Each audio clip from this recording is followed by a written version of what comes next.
교회 성도 여러분 안녕하세요. 이렇게 인사를 드리게 돼서 매우 반갑고 또 기쁜 마음입니다. 한편으로는 조금 떨리기도 하는데요. 그래도 성도님들과 함께 하나님의 말씀을 나누게 돼서 아주 감사한 마음으로 이 자리에 있습니다. 함께 이 시간을 나누면서 또 하나님의 은혜를 누리는 복된 시간 되기를 소망해 봅니다. 저와 함께 나눌 오늘 말씀은 고린도전서 7장 25절부터 40절까지의 말씀입니다. 함께 읽어보도록 할게요.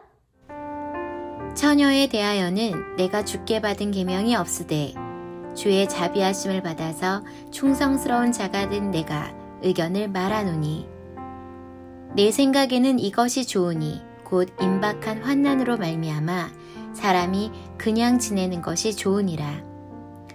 내가 아내에게 매었느냐 노이기를 구하지 말며 아내에게서 노였느냐 아내를 구하지 말라. 그러나 장가가도 죄짓는 것이 아니요 처녀가 시집가도 죄짓는 것이 아니로되 이런 이들은 육신에 고난이 있으리니 나는 너희를 아끼노라. 형제들아 내가 이 말을 하노니 그 때가 단축하여진 고로 이후부터 안에 있는 자들은 없는 자같이 하며 우는 자들은 울지 않는 자같이 하며 기쁜 자들은 기쁘지 않은 자같이 하며 매매하는 자들은 없는 자같이 하며 세상 물건을 쓰는 자들은 다 쓰지 못하는 자같이 하라. 이 세상의 외형은 지나감이니라. 너희가 염려 없기를 원하노라. 장가가지 않은 자는 주의 일을 염려하여 어찌하여야 주를 기쁘시게 할까 하되 장가간 자는 세상 일을 염려하여 어찌하여야 아내를 기쁘게 할까 하여 마음이 갈라지며 시집가지 않은 자와 처녀는 주의 일을 염려하여 몸과 영을 다 거룩하게 하려 하되 시집간 자는 세상 일을 염려하여 어찌하여야 남편을 기쁘게 할까 하느니라. 내가 이것을 말함은 너희의 유익을 위함이요 너희에게 올무를 노려함이 아니니 오직 너희로 하여금 이치에 합당하게 하여 흐트러짐이 없이 주를 섬기게 하려 함이라. 그러므로 만일 누가 자기의 약혼녀에 대한 행동이 합당하지 못한 줄로 생각할 때에 그 약혼녀의 혼기도 지나고 그같이 할 필요가 있거든 원하는 대로 하라. 그것은 죄 짓는 것이 아니니 그들로 결혼하게 하라. 그러나 그가 마음을 정하고 또 부득이한 일도 없고 자기 뜻대로 할 권리가 있어서 그 약혼녀를 그대로 두기로 하여도 잘 하는 것이니라. 그러므로 결혼하는 자도 잘 하거니와 결혼하지 아니하는 자는 더 잘하는 것이니라. 아내는 그 남편이 살아있는 동안에 매어 있다가 남편이 죽으면 자유로워 자기 뜻대로 시집갈 것이나 주 안에서만 할 것이니라. 그러나 내 뜻에는 그냥 지내는 것이 더욱 복이 있으리로다. 나도 또한 하나님의 영을 받은 줄로 생각하노라. 오늘 본문 말씀은 앞부분인 7장 1절에서부터 24절까지 다루고 있는 결혼의 주제를 다루면서 또 약혼한 사람이 결혼을 해야 하는가에 대한 바울의 제안과 과부에 대한 언급을 다루고 있는 본문입니다. 바울은 특히 결혼을 하지 않은 사람에 관해 아주 조심스럽게 자신의 이야기를 전달하고 있는데요. 이것은 사역자로서 성도를 아끼는 마음으로 하는 아주 진중한 권면이기도 합니다. 바울은 약혼한 남녀가 결혼을 해야 하는가에 관한 3가지의 제안을 하고 있습니다. 먼저 바울은 지금처럼 결혼을 하지 않고 지내는 것이 좋겠다고 말합니다. 이것은 결혼 자체를 부정하는 것이 아니라 현실을 고려한 아주 진중한 또 깊이 있는 조언이기도 합니다. 당시 고린도의 지역에서는 아주 심각한 기근으로 많은 사람들이 어려움에 처해 있었는데요. 특히나 이런 때에는 가난한 사람들이 더욱 어려움을 겪기도 합니다. 고린도 교회 그리스도인들은 대부분 가난했습니다. 특히 이들에게는 엄청난 고통의 시기였겠죠. 바울은 이러한 상황을 깊이 고려한 듯 합니다.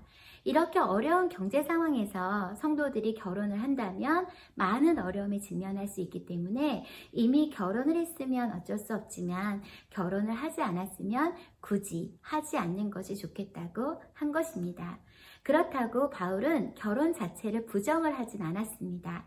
결혼하는 것은 매우 하나님께서 기뻐하시는 일이기 때문입니다. 단지 바울은 심각한 기근으로 인해서 성도들의 살림살이가 고단해질 것을 염두에 두어서 그리 권면을 한 것입니다.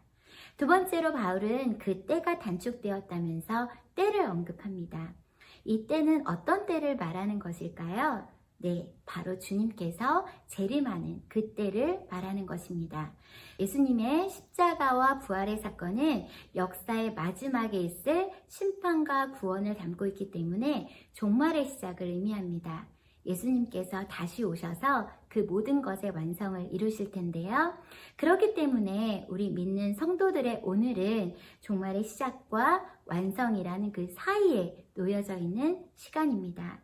그래서 바울은 아직 역사의 끝이 온 것은 아니지만 그 마지막 때를 생각하라는 의미로 이러한 제안을 하고 있는 것입니다. 그때가 되면 지금의 세상은 지나가고 없기 때문에 지금 삶에 놓여져 있는 많은 여러 가지의 문제들, 또한 감정들, 또 소유하는 것이나 세상의 물건을 사용하는 것에 대해서 조금 다른 태도를 성도들이 가졌으면 하는 마음을 표현하고 있는 것입니다. 곧 지금의 현실이 지속되지 않고 새롭게 하나님의 나라가 다가올 것이니 지금 처지에 연연하지 말라고 권면을 하고 있는 것입니다. 세 번째로 바울은 결혼을 하면 주님을 사랑하는 일과 배우자를 사랑하는 일로 마음이 나뉘어질 것을 염려하고 있습니다. 바울의 이러한 권면도 당시의 기근이라는 특별한 상황을 염두에 둔 듯합니다. 결혼을 해서 아내와 남편이 서로 사랑하는 것은 매우 마땅한 일일 것입니다. 하지만 사회적으로 경제적으로 어려움에 처하게 되면 아내와 남편이 서로 사랑하는 일도 또 그 가운데서 주님을 신실하게 사랑하는 일도 모두 다 잘해내기란 쉽지 않다는 것을 바울은 말하고 있는 것입니다. 그 가운데 바울은 하나만 선택해야 된다면 주님을 섬기는 일을 먼저 하라고 이야기하고 있습니다. 바울은 자신이 결혼 자체를 부정하고 있지 않음을 이 본문 전체에서 아주 강조하고 있습니다. 하지만 당시에 사회적 그리고 개인에게 주어지는 여러 압력에 대해서 바울은 진중한 조언을 하면서 무엇보다 그리스도인답게 생각하고 가르치려고 애를 쓰고 있습니다. 결혼과 재혼을 하고 안 하고는 중요하지 않습니다.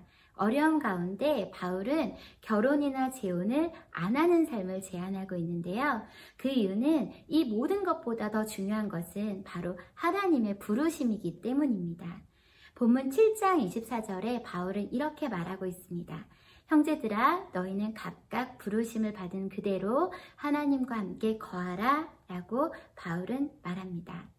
부르심에 순종해서 하나님을 기쁘게 하는 것이 독신이나 결혼 그 자체보다 더 중요하다고 바울은 이야기하고 있는 것입니다.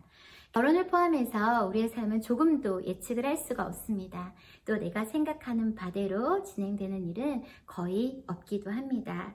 그러나 어떤 조건 속에서도 그리스도인으로서 마음이 나뉘지 않고 살아가려면 무엇보다도 우리가 생각해야 될 것이 있습니다. 바로 하나님의 부르심인데요.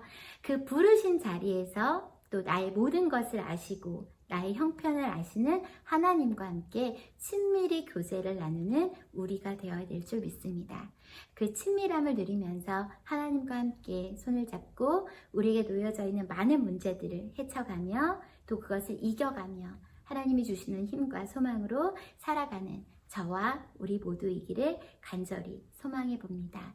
함께 기도하면서 이 시간을 마쳐보고자 하는데요. 함께 기도하도록 하겠습니다. 하나님 감사합니다. 귀한 시간 우리 성도님들과 함께 귀한 말씀 나누었습니다. 우리가 놓여져 있는 많은 현실의 문제들이 있습니다. 하지만 그 문제 너머에 계시는 하나님을 우리는 기억합니다. 하나님께서 우리를 부르셨고 귀한 자녀 삼아주셨음을 기억하고 또 부르신 자리에서 하나님과 친밀함을 누려가며 이 많은 것들을 이겨나가는 우리 모두가 되기를 소망합니다. 그 길로 하나님께서 인도하실 줄 믿습니다. 하나님의 인도하심을 붙들고 나아가는 우리 모두 되게 하시고 그 가운데서 더욱더 하나님의 하나님 되심을 찬양할 수 있는 우리 모두 될 수 있도록 하나님 함께하여 주시옵소서. 그렇게 멋진 일들을 이루어 가실 우리 하나님을 찬양하며 예수님의 이름으로 기도드렸습니다. 아멘.